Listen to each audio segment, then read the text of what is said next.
संजय शिरसाट आपल्यासोबत आहे। आज त्यांनी सिडकोच्या अध्यक्षपदाचा पदभार स्वीकारलेला आहे। अगदी जोशात जल्लोषात तुमचं या ठिकाणी स्वागत झालं।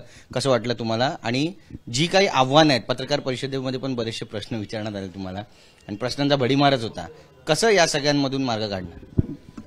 नाही, मी आता पदभार स्वीकारलाय, थोड्या वेळाने बोर्ड मीटिंग आहे। अनेक लोकांचे प्रश्न हे अडले गेलेले आहेत असं माझं मत आहे।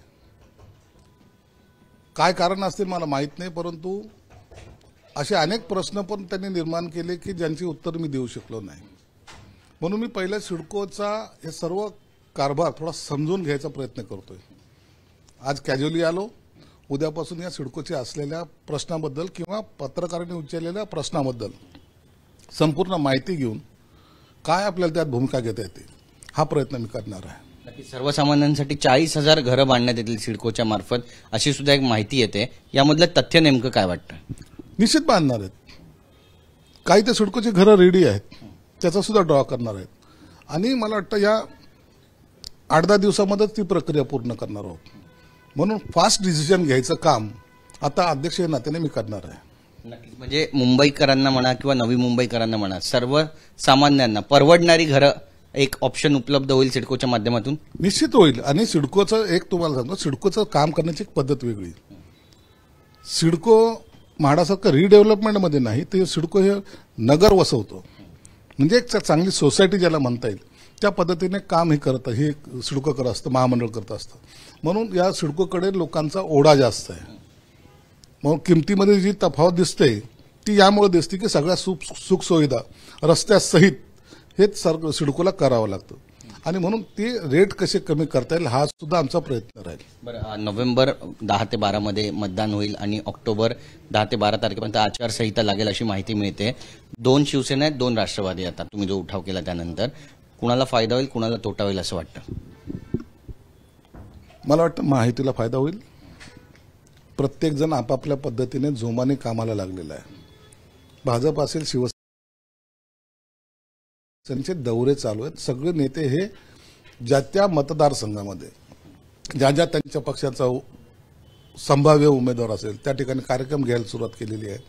योजनेचा जो काही आम्ही जे काही घोषणा केली त्याची अंमलबजावणी सुरू झालेली आहे आणि प्रत्येक मतदारसंघात जाऊन इनडायरेक्टली त्या मतदारसंघातली एकंदरीत परिस्थिती कशी आहे याचा सुद्धा आढावा घेतला जातोय।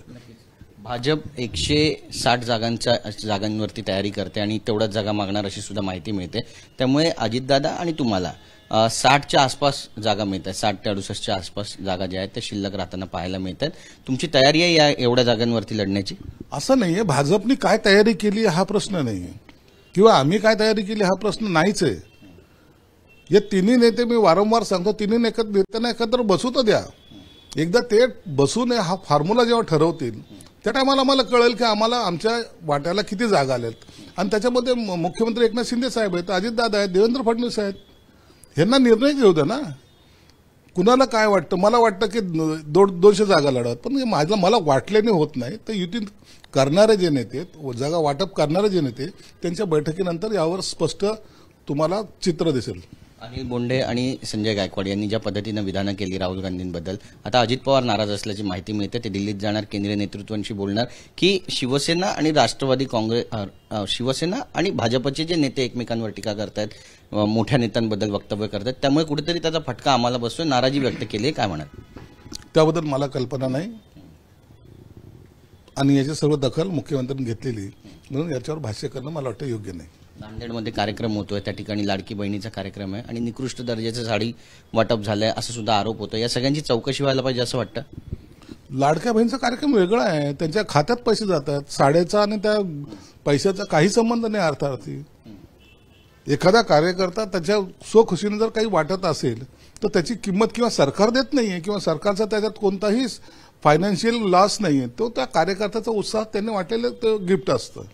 स्त्री सन्मान योजनेचा कार्यक्रम होता लाडका बहिणीच्या नावाखाली, बॅनरखाली, आणि त्या ठिकाणी असा का गोंधळ उडाला, महिलांची देखील मोठी गर्दी झाली, बरेचसे व्हिज्युअल त्याबद्दलचे व्हायरल होत आहेत। आता लाडकी बहीण, मुख्यमंत्री लाडकी बहीण योजना हा डिफरंट पार्ट आहे। तिच्या अकाउंटमध्ये डायरेक्ट पैसे, त्याच्यासाठी जाहीर कार्यक्रम घ्यायची गरज नाही। संबंधित कार्यकर्त्याने जर एखादा कार्यक्रम ठेवला असेल आणि त्याच्यातर्फे जर त्या लाडक्या बहिणीला काही गिफ्ट द्यायचं असेल तर तो त्याचा वैयक्तिक प्रश्न आहे आणि त्याच्यामुळे एखादं गिफ्ट देताना गर्दी होते म्हणून त्याचा गैरअर्थ घेण्याची काही गरज नाही. त्याच्या केलेल्या कामाचं कौतुकच करायला पाहिजे. पण विरोधक याचं भांडवल करतात असं म्हणा. विरोधकाला काय काम आहे हो? ते काही करतायत का? लाडक्या बहिणी योजनेला विरोध करतायत. कोणतीही योजना करा त्याला विरोध करतायत आणि विरोधाला विरोध करणं हे त्यांचं काम आहे म्हणून आम्ही त्यांच्याकडे लक्ष देत नाही. धन्यवाद. आमच्याशी बोलल्याबद्दल. कॅमेरा पर्सन मनीष विचारेसह गिरीश गायकवाड, TV9 मराठी, मुंबई.